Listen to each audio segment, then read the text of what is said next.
Donc, bienvenue à l'Église Connexion. Si on ne s'est pas déjà vu, vous voyez que ce n'est pas la même salle que d'habitude.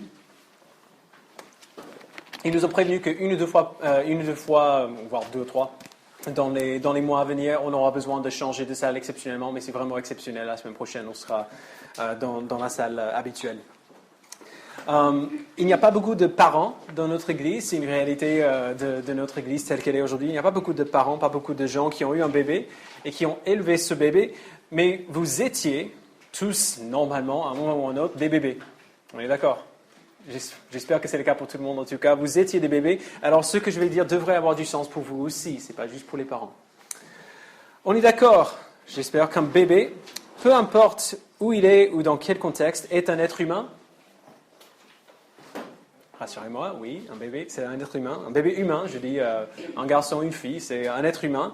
La Bible dit même dans le psaume 139 qu'on est humain au moment de la conception. Dès ce moment, Dieu a déjà choisi le nombre de jours que vivra cet enfant. Il sait déjà tout sur lui, il le voit comme précieux. Alors, tous les bébés sont des êtres humains, fait établi, on est d'accord, on poursuit. J'espère que vous voyez aussi qu'il y a une différence fondamentale entre un bébé et un adulte. Ce n'est pas la même chose. Même si on est tous les deux des êtres humains, c'est quand même un peu différent. Les bébés ne peuvent rien faire tout seuls, mais rien faire tout seuls. Les adultes sont plus ou moins indépendants, selon l'adulte en question. Les bébés ne peuvent pas parler. Les adultes, on sait parler. Okay, on parle beaucoup même. Les bébés ne peuvent pas raisonner encore de manière intelligente. Les adultes, la plupart du temps, savent quand même raisonner de manière plus ou moins intelligente la plupart du temps. Alors les bébés vivent dans un état perpétuel de déjà mais pas encore. Okay? Ils sont déjà pleinement des êtres humains. Okay? Il n'y a rien qui va se passer dans leur vie qui va faire en sorte qu'ils soient plus humains qu'avant. Okay? Quand ils sont conçus, des bébés, des embryons même, sont des êtres humains. Donc ils sont déjà dans cet état-là, mais ils ne sont pas encore adultes. Ils ne sont pas encore arrivés à tout ce qu'ils vont être un jour. Donc ils sont pleinement humains, mais pas encore tout à fait finis. Paul a dit la semaine dernière dans Éphésiens 4, versets 1 à 6, qu'on a lu tout à l'heure, que Sarah a lu, que l'Église vit dans un état similaire de déjà mais pas encore. Okay? Nous sommes déjà entièrement sauvés par la foi en Jésus-Christ, si nous avons la foi en lui. Nous sommes déjà entièrement unis les uns aux autres, mais le corps de Christ n'est pas encore tout ce qu'il doit être, ni tout ce qu'il va être. Nous sommes appelés à nous réjouir en tant que corps de ce que nous sommes déjà en Christ, qui nous sommes en lui, ce qui ne va pas changer, mais nous sommes aussi appelés à grandir dans cela. Nous sommes déjà pleinement à lui, mais bien sûr, pas encore pleinement ce que nous serons un jour en tant qu'individu et en tant que corps. Donc, nous avons lu tout ce texte, verset 1 jusqu'au verset 16, parce que, en fait, c'est deux parties qui vont ensemble. Et c'est pour ça qu'ils sont ensemble, l'un après l'autre, dans la parole. Dans les versets 1 à 6 que nous avons vus la semaine dernière, Paul nous dit, au verset 3, de conserver l'unité de l'esprit par le lien de la paix. Et on a vu comment il nous a dit de faire ça. Si vous voulez voir avec moi au verset 2, en toute humilité et douceur, avec patience, supportez-vous les uns les autres dans l'amour. Alors voilà le premier impératif. J'ai dit la semaine dernière qu'il y a deux impératifs qui nous donnent dans ce texte pour mettre en œuvre l'évangile dans l'Église. Le premier, c'est conserver l'unité de l'esprit par le lien de la paix. Mais comme j'ai déjà dit, comme j'ai dit la semaine dernière, ce n'est qu'une partie de l'application de l'Évangile qui nous donne. Alors le deuxième impératif que Paul nous donne ici, c'est de nous aider mutuellement à grandir en maturité. C'est pour ça qu'on a appelé la vie du corps, partie 2, la maturité du corps. Donc, Paul termine au verset 4, entre versets 4 et 6, en disant qu'il y a un corps et un esprit, une espérance, un Seigneur, une foi, un baptême, un Dieu. Autrement dit, que nous sommes unis les uns aux autres par l'Esprit de manière totale et complète. On est ensemble dans cette vie chrétienne que Dieu nous appelle à vivre. Et parce qu'on est unis les uns les autres, parce qu'on est ensemble, il faut aussi qu'on grandisse ensemble. C'est logique. Nous devons grandir en maturité et nous devons nous aider à grandir. C'est un peu dans ce sens-là qu'on va voir, qu'on va aujourd'hui. Et le moyen que Dieu emploie pour nous aider mutuellement à grandir dans la foi, ce sont les dons qu'il a donnés à l'Église. Donc, lisez avec moi encore à partir du verset 7. Cependant, à chacun de nous, la grâce a été donnée à la mesure du don de Christ. C'est pourquoi il est dit, il est monté sur les hauteurs, il a emmené des prisonniers et il a fait des dons aux hommes. Alors, Dieu a fait grâce sous forme de dons. Okay? Verset 9. Or, que signifie il est monté, sinon qu'il est aussi d'abord descendu dans les régions les plus basses de la terre. Celui qui est descendu, c'est celui qui est monté au-dessus de tous les cieux afin de remplir tout l'univers. Alors, c'est une partie du passage qui est un petit peu compliquée, mais à la base, c'est assez simple. Au verset 8, okay, si vous voyez dans les Bibles de l'Église, d'ailleurs, c'est la partie en italique, au verset 8, il cite le psaume 68, verset 19. D'ailleurs, si vous voyez à côté de la partie italique, il y a une petite lettre N, ce qui fait référence à une autre belle page qui vous dit ça. Donc, dans les Bibles de l'Église, il y a des petites notes comme ça qui sont utiles pour voir comment ou pourquoi il dit ça à ce moment-là. Juste après, au verset 9, il dit tout simplement que Jésus est descendu à la terre quand il est devenu homme, okay, quand il est né à Bethléem, il est descendu sur la terre et qu'après sa mort et sa résurrection, il est remonté au ciel et il a pris sa place à la droite de Dieu. C'est exactement la même chose que Paul a dit dans le chapitre 1, au verset 20 et 21. Et maintenant que Jésus est monté victorieux au ciel, il nous a envoyé le Saint-Esprit pour nous donner des dons, okay, pour nous donner ce qu'il faut pour grandir en maturité en tant qu'Église. Alors, si vous connaissez votre Bible un petit peu, quand on entend ces deux choses ensemble, le Saint-Esprit et dons, vous pensez à quoi? Comment? Les dons de l'Esprit. Ok, ce qu'on appelle les dons spirituels. Pardon. Les dons spirituels. On pense tout de suite à 1 Corinthiens, chapitre 12 et 14, où Paul parle des dons spirituels, entre guillemets. On pense à la prophétie, on pense au parler en langue, à l'interprétation des langues, aux miracles, etc. Des choses qui font flipper ceux qui n'ont pas d'arrière-plan chrétien et qui font flipper aussi beaucoup de ceux qui ont un arrière-plan chrétien. Et il y a lieu pour parler de ces choses-là. Je dis pas du tout le contraire. Mais ici n'est pas le lieu pour en parler. Parce que ce n'est pas de ça qu'il parle ici. Au verset 11, il nous donne des exemples de ces dons, entre guillemets, auxquels il fait référence. Et ici, en tout cas, dans ce passage, ces dons ne sont pas des talents, ne sont pas des capacités, des choses qu'on est capable de faire. Dans ce passage, Paul nous dit que les dons que Dieu a donnés à l'Église sont des personnes. Regardez avec moi, verset 11. C'est lui qui a donné les uns comme apôtres, les autres comme prophètes, les autres comme évangélistes, les autres comme bergers et enseignants. Alors, il est sûr que ces gens-là avaient un don. Ils ont dû être habilités pour ce que Dieu leur a appelé de faire. Mais il ne dit pas, il a donné la prophétie à l'Église. Il a dit, il a donné des prophètes. Ce n'est pas qu'il a donné le don de berger ou le don d'enseignant. Il a dit, il a donné des bergers, des enseignants. Ce ne sont pas des capacités dont il parle ici, mais des personnes. Alors, je vous donne un exemple. Et c'est l'exemple le plus facile pour moi parce que c'est le seul qui est pour moi. Donc, je suis le pasteur de cette église. Dieu a souverainement guidé la vie de ma famille pour être ici. Si on pense à l'histoire, c'est assez hallucinant comment Dieu a conduit les choses pour qu'on arrive ici. Pour qu'on soit ici dans ce lieu, pour que je sois le pasteur de cette église. Et si je vous posais la question, quel est le rôle du pasteur? La plupart, souvent, beaucoup d'entre vous répondriez peut-être de prendre soin de l'Église ou d'édifier l'Église. Et c'est pas faux. Okay? C'est pas faux. C'est au moins partiellement vrai. C'est une partie du rôle du pasteur, mais ce n'est pas toute la vérité.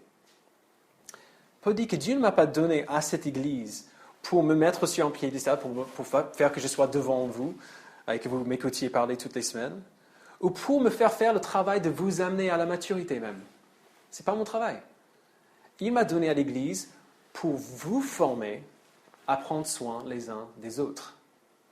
Regardons encore verset 11. C'est lui qui a donné les uns comme apôtres, les autres comme prophètes, les autres comme évangélistes, les autres comme bergers et enseignants. Il l'a fait pour former les saints, donc c'est vous, dans la Bible les saints c'est tous les chrétiens, il l'a fait pour former les saints aux tâches du service, en vue de l'édification du corps de Christ. Ce n'est pas moi qui édifie le corps, du moins pas tout seul. Vous, le corps, êtes ceux qui ensemble édifient le corps.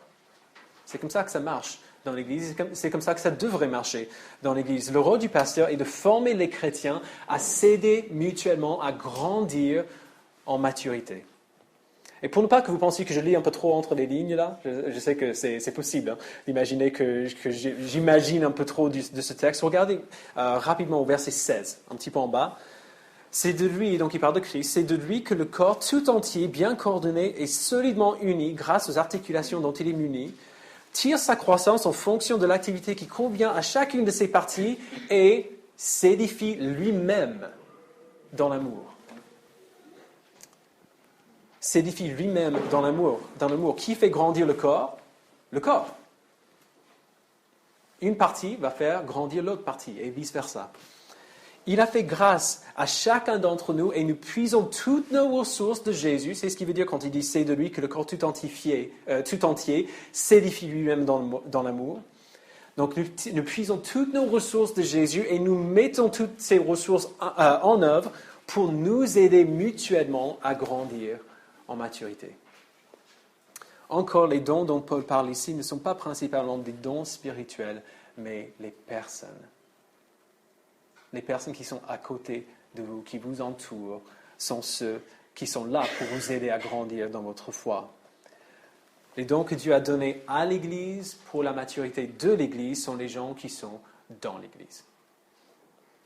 C'est comme ça que ça marche. Ça peut faire un petit peu peur d'imaginer que ce n'est pas le pasteur qui fait tout. Non, je suis désolé, je suis là pour former les saints en vue des tâches du service pour l'édification du corps, mais c'est vous qui faites ce travail. Et pas moi, du moins pas moi tout seul. Et donc, pour clarifier notre réflexion, Paul nous dit ensuite ce que c'est que la maturité chrétienne. D'abord, il dit la maturité chrétienne, c'est être un adulte spirituel. Verset 13. Jusqu'à ce que nous parvenions tous à l'unité de la foi, donc il a déjà parlé de ça dans les versets 1 à 7, et de la connaissance du Fils de Dieu à la maturité de l'adulte. Alors, combien d'entre vous connaissent un gars qui est physiquement un homme, mais qui se conduit comme un gamin? Et je ne vais pas vous demander de lever les mains parce qu'il est peut-être à côté, mais il est adulte, donc il est grand, il a des poils qui dépassent un peu le col de sa chemise, il a une voix profonde, mais véritablement c'est un gamin. Alors les hommes, si je parle à vous juste 2 secondes, je peux vous le dire honnêtement, il n'y a rien de moins attirant pour une femme qu'un homme qui a 25 ans, qui se conduit comme un garçon, qui est en effet un petit garçon de 25 ans. Il n'y a rien de moins attirant que ça. Et posez la question à mon épouse, elle confirmera. Parce que j'étais cet homme de 25 ans, ce garçon de 25 ans quand elle m'a rencontré. Un homme, ça c'est une longue histoire, c'est pour plus tard. Un homme qui ne peut pas faire sa propre lessive, qui passe tout son temps à raconter des blagues grossières avec ses potes, dont le seul objectif semble être draguer des filles qui sont tout aussi immatures que lui. On peut être un homme sans être un homme. Et on peut être un chrétien adulte, et même un chrétien depuis très longtemps, sans être mûr dans sa foi. Ensuite, la maturité chrétienne, c'est ressembler à Christ. Encore verset 13. Jusqu'à ce que nous parvenions tous à l'unité de la foi et de la connaissance du Fils de Dieu, à la maturité de l'adulte, à la mesure de la stature parfaite de Christ. Alors, contrairement à l'unité de l'esprit, dont on a parlé la semaine dernière, qui est déjà à nous en Christ, on voit par le début de ce verset, quand il dit « jusqu'à ce que nous parvenions à », on voit que la maturité est quelque chose vers lequel nous marchons. Nous cheminons vers cela. On n'y est pas encore. Ce n'est pas quelque chose qu'on a déjà obtenu. Encore. C'est cette histoire de déjà, mais pas encore. Christ n'a commis aucun péché. Sa moralité était tellement parfaite que lorsqu'il a pris sur lui-même nos péchés et nous a donné sa perfection, sa moralité était tellement parfaite que le Père l'a accepté comme suffisant pour le péché du monde entier. Il était absolument, moralement parfait. Alors d'une manière, la mesure de la stature parfaite de Christ est déjà à nous. Okay? De manière légale en tout cas, quand le Père nous regarde, il nous voit comme saints, parce que nous portons sur nous-mêmes la perfection de son Fils. Mais nous savons tous que pratiquement, aucun d'entre nous n'est parfaitement comme Jésus-Christ. Et si quelqu'un le pense, je suis désolé, vous vous trompez ou vous mentez, l'un des deux, et dans les deux cas, c'est la même chose. Nous faisons toujours des erreurs, nous péchons toujours. Et nous ne sommes pas pleinement unis dans notre connaissance de Jésus non plus, parce que personne ici ne connaît Jésus comme nous le connaîtrons un jour. Notre foi n'a pas encore produit les fruits de l'unité qui est à nous par l'Esprit. Alors la maturité chrétienne, c'est cheminer vers cette perfection qui est à nous en Christ, de devenir de plus en plus semblable à lui. Alors troisièmement, la maturité chrétienne, c'est la stabilité doctrinale. Verset 14. Ainsi, nous ne serons plus des petits enfants, ballottés et emportés par tout vent de doctrine, par la ruse des hommes et leur habileté dans les manœuvres d'égarement. Alors, il faut dire quelque chose de très important, d'extrêmement important, surtout si vous avez grandi dans l'Église et si vous avez vu un petit peu des milieux, plusieurs milieux chrétiens. On ne peut pas se permettre de prendre l'Évangile à la légère. Être juste dans notre proclamation de l'Évangile est important et primordial. Si on se trompe quand on parle de l'Évangile, j'ai entendu un pasteur aux États-Unis donner cet exemple et il est excellent. Imagine que je pars en voyage d'affaires pendant quelques temps pour une conférence, je ne sais pas quoi, et dans le train, je suis juste submergé d'amour pour Loane, pour mon épouse. Je suis vraiment fou d'amour pour elle. Et donc, je rentre à la maison, Jack est déjà au lit, je la vois et je suis bouleversé par cette femme qui est devant moi. Et donc, je la prends dans mes bras et je la regarde et je dis, mais je ne sais pas ce que c'est, mais chérie, je t'aime. Je ne sais pas ce qui me rend tout émotionnel en ce moment. Je ne sais pas si c'est tes beaux yeux bleus ou tes cheveux blonds, mais vraiment, tu es merveilleuse et je t'aime. Alors, vous qui connaissez Loane, vous savez pourquoi ça ne marche pas. Loane est brune. Et elle a des cheveux foncés, des yeux foncés. Peu importe à quel point ce que je dis sur elle est beau, si ce n'est pas vrai, ça va mal se passer pour moi. Elle n'a pas des cheveux blonds, elle n'a pas des yeux bleus. On ne peut pas se tromper quand on parle de ces choses. Alors évidemment, tout le monde fait des erreurs innocentes. Dieu peut faire énormément de choses avec une présentation de l'Évangile qui est un peu maladroite. Mais si on se permet de persister dans des erreurs doctrinales, comment est-ce qu'on peut imaginer que Dieu prend plaisir à cela? Peu importe à quel point les choses qu'on dit sont belles, si elles ne sont pas vraies, elles ne représentent pas qui il est vraiment. Et donc Paul sait à quel point il est facile de s'embrouiller dans la théologie. Il y aura une grande variété de vents de doctrine, des gens qui vont enseigner des choses en disant que cela vient de Dieu, tout en tordant les paroles de la Bible pour se servir eux-mêmes. L'exemple moderne le plus dégoûtant, c'est ce qu'on appelle l'évangile de la prospérité. Vous avez sûrement entendu parler si vous êtes dans l'Église. C'est cette idée que si vous êtes chrétien, si vous avez la foi en Christ, vous serez forcément riche, en bonne santé, et tout ira bien pour toi. Ce qui veut dire évidemment que si tu n'es pas riche, si tu es malade, et si ça ne va pas bien pour toi, il doit y avoir quelque chose qui ne va pas avec ta foi. C'est absolument dégoûtant.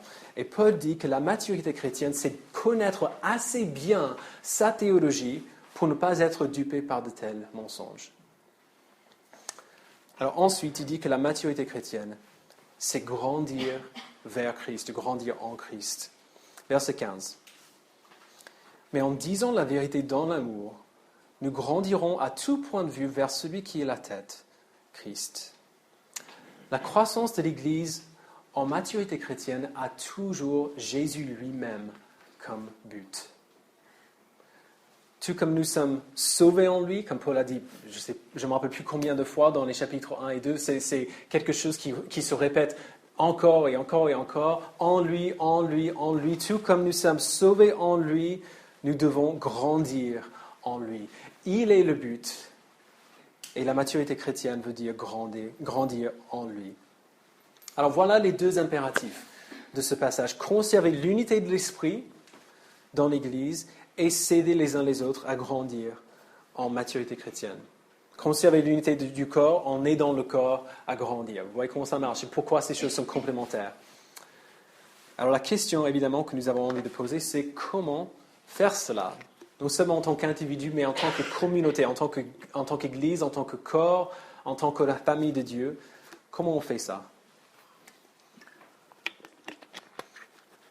Alors Paul en dira beaucoup dans 1 Corinthiens sur les dons spirituels pour l'édification de l'Église, mais encore c'est intéressant qu'il n'en parle pas ici. Il ajoute à ce qu'il a déjà dit dans les versets 1 à 3 en disant que pour nous aider mutuellement à grandir, nous devons, et donc je répète un peu la semaine dernière, nous devons humblement, doucement et patiemment dire la vérité dans l'amour. Verset 15. Mais en disant la vérité, dans l'amour, nous grandirons à tout point de vue vers celui qui est la tête, Christ. Alors cette phrase, dire la vérité dans l'amour, peut signifier deux choses, et les deux choses sont absolument vraies. Mais je pense que dans ce passage, il parle plus de l'un que de l'autre. Nous pensons souvent que dire la vérité avec amour ou dans l'amour veut dire que si on voit un frère ou une sœur qui commence à s'égarer dans un péché, ils ne s'en rendent pas compte, qu'il faut dire cela, et qu'il faut dire quelque chose, les prévenir, mais gentiment.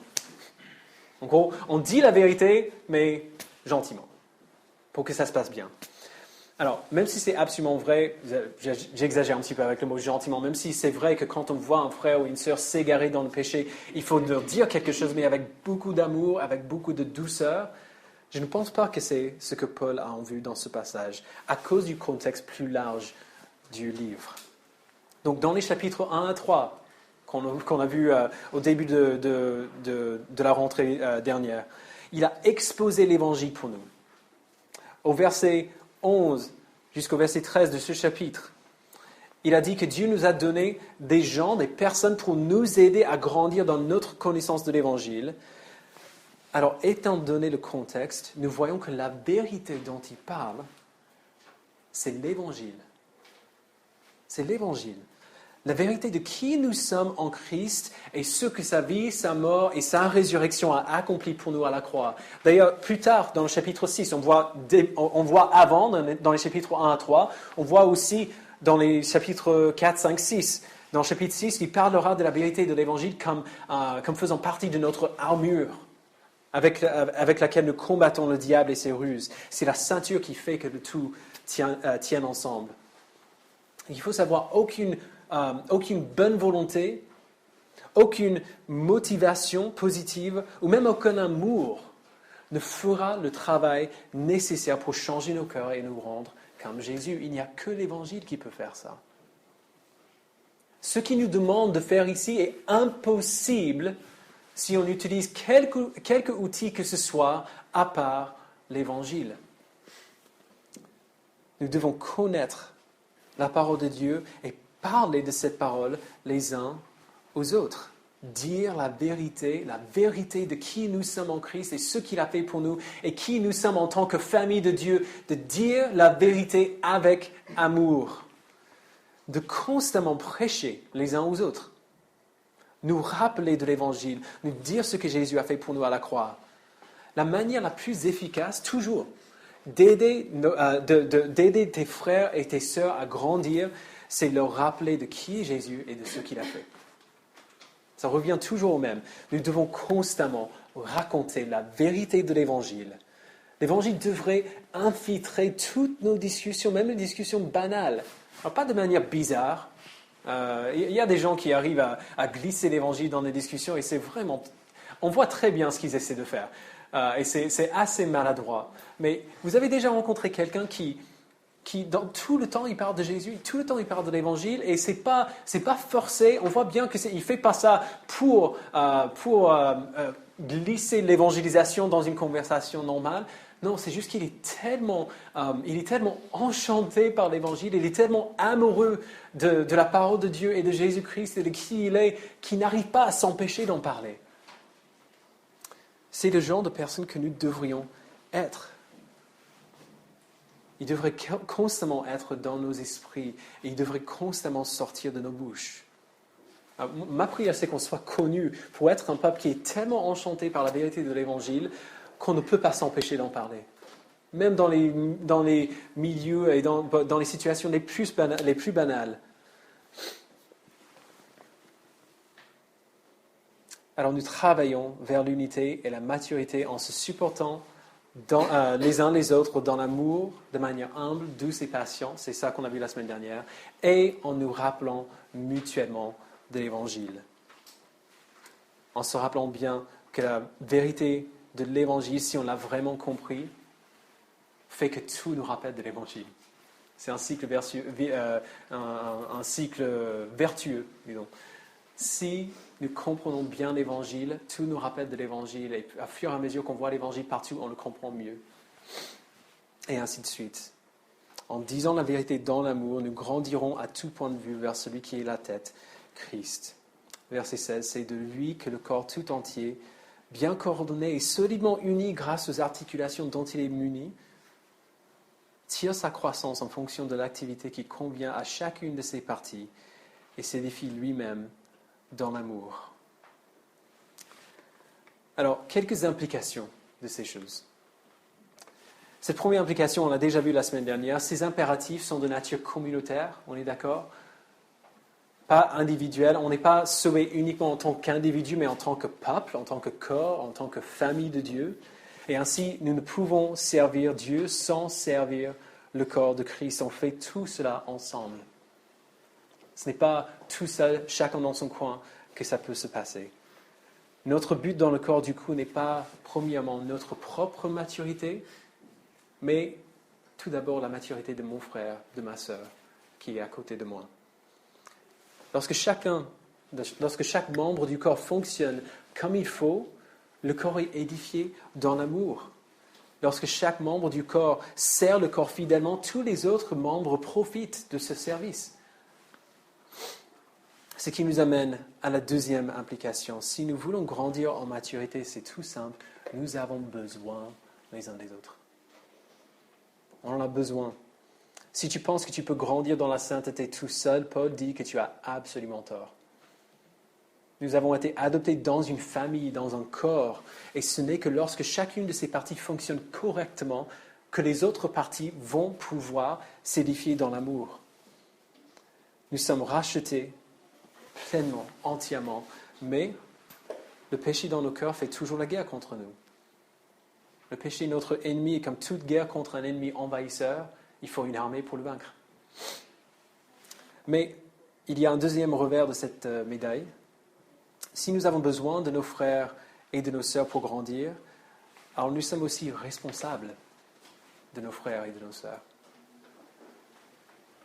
Nous ne sommes pas responsables évidemment du péché de nos frères et sœurs, ce n'est pas nous qui allons nous tenir devant Dieu pour rendre compte de ce que mon frère ou ma sœur a fait, mais nous sommes bien responsables du rôle qu'on joue ou qu'on ne joue pas en aidant cette personne à combattre son péché.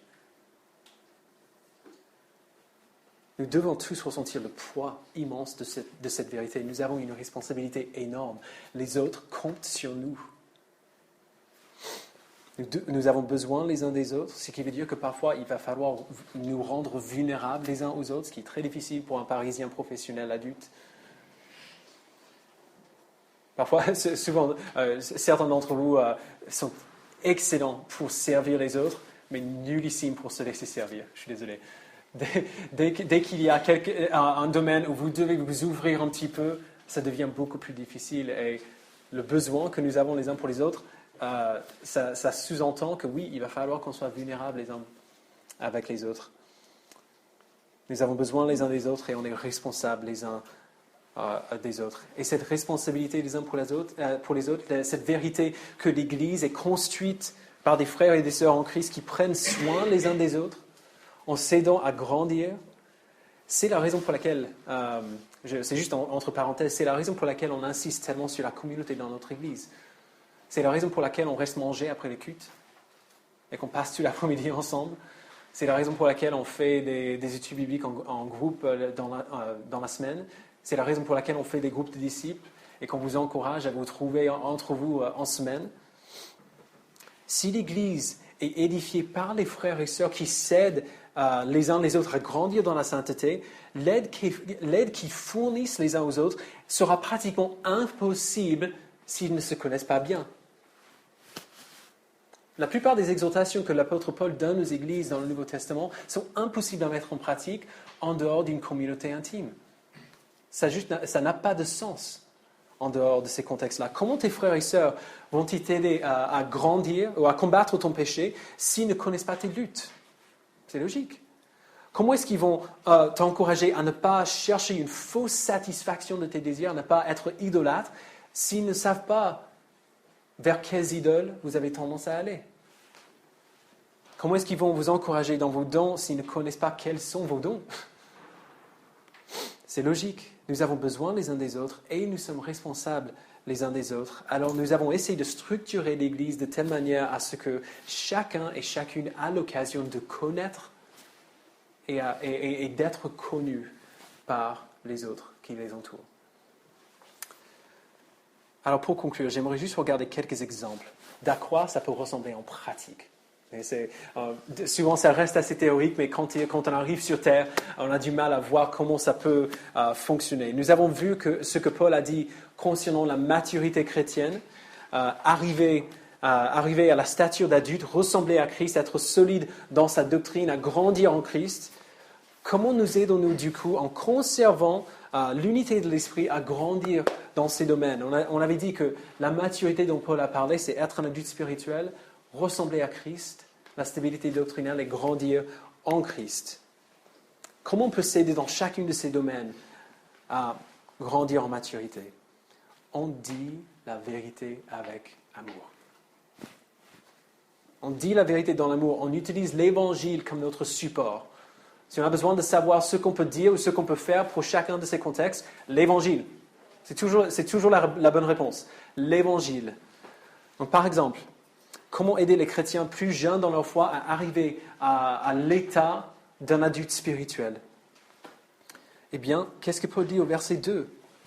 Nous sommes patients avec eux, nous sommes doux avec eux, et nous leur répondons avec humilité en sachant que la vie chrétienne et comment vivre la vie chrétienne, ce n'est pas évident. Ce n'est pas forcément évident pour tout le monde, surtout au début. Disons qu'on comprend ce qui est marqué là, mais parfois on a du mal à réaliser que ce que je suis en train de faire en ce moment-là n'est pas tout à fait en ligne avec la volonté de Dieu. Tout simplement parce qu'on n'a pas eu le temps d'apprendre quelle est la volonté de Dieu pour nous. Alors patiemment, doucement, nous encourageons nos plus jeunes frères et nos plus jeunes sœurs à voir comment l'Évangile les pousse à agir, à voir que la manière dont ils vivent leur vie en ce moment n'est pas conforme à ce que Dieu leur demande, et donc à très doucement, avec beaucoup d'amour, les aider à venir là où Dieu veut qu'ils soient. Comment nous aider mutuellement à ressembler à Christ? On parle constamment de lui, on dit la vérité dans l'amour. On se rappelle de son humilité, de sa douceur, de son zèle, centré sur Dieu seul. On peint un tableau les uns pour les autres de la beauté de Jésus en priant que ce tableau que nous présentons à tout le monde qui nous entoure nous rendra en quelque sorte jaloux de ces mêmes vertus et que par l'Esprit, nous soyons capables de l'imiter dans ces choses. Comment nous aider mutuellement à arriver à la stabilité doctrinale? Ce que nous croyons par rapport à Dieu est beaucoup plus souvent déterminé par nos émotions ou nos raisonnements ou ce que dit la société. Si vous entendez des choses que les gens croient parfois, au premier abord, on va se dire « mais c'est dingue, ça n'a aucun sens ce que tu penses ». Mais à vrai dire, nous, on a pensé souvent des choses qui étaient assez dingues au départ aussi. Et qu'est-ce qui a changé cela? C'est qu'on a appris à connaître la parole de Dieu, tout simplement. Ce qu'on croit est très souvent déterminé par autre chose que la parole de Dieu. Et donc, ce n'est pas étonnant que beaucoup de ce qu'on dit sur Dieu est faux. Alors, pour contrer cela, Nous parlons ensemble et souvent de la vérité de la Bible. On discute de la théologie même. On peut le faire de manière très simple. Ça n'a pas besoin d'être une discussion très, très, très intellectuelle, très poussée. On peut parler de la théologie de manière simple, mais on en parle. La doctrine de la Bible, ce que la Bible dit est au sujet de nos discussions, fait partie de ce dont on parle quand on est ensemble, afin de doucement et patiemment recentrer la vision de nos frères et de nos sœurs sur ce que dit la Bible, et non pas sur ce que disent leurs émotions ou leur raisonnement logique, ou alors la société.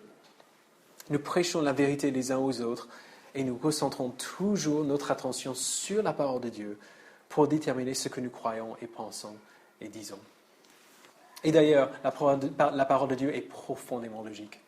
Il faut juste prendre le temps de l'apprendre. Comment nous aider à grandir en Christ?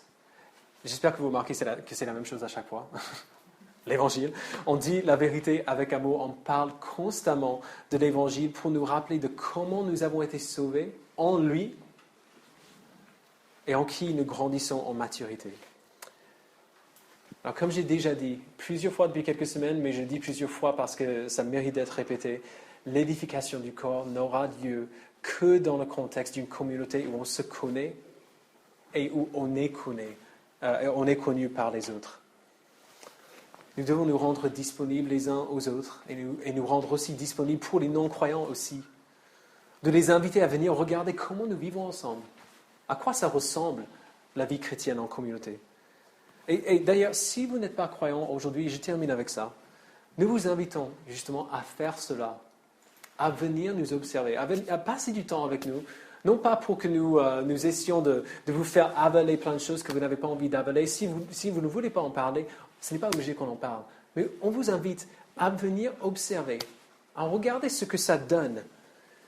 Et si le corps fonctionne correctement, qu'est-ce que vous verrez quand vous regardez la communauté? Vous verrez une image vivante de l'Évangile, encore une fois, que nous essayons une fois après l'autre, de montrer. Vous verrez les gens qui se donnent les uns aux autres comme Christ l'a fait pour nous. Vous verrez les gens qui se servent de leurs dons et de leurs ressources pour le bien des autres et non pas pour eux-mêmes, exactement comme Jésus a fait pour nous.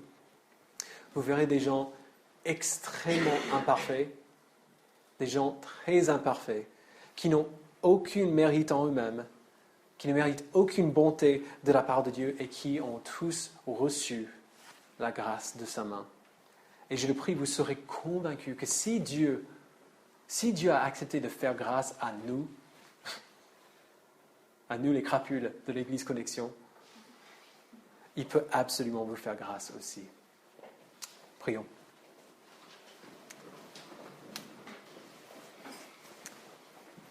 Père, nous te remercions pour ta parole qui nous encourage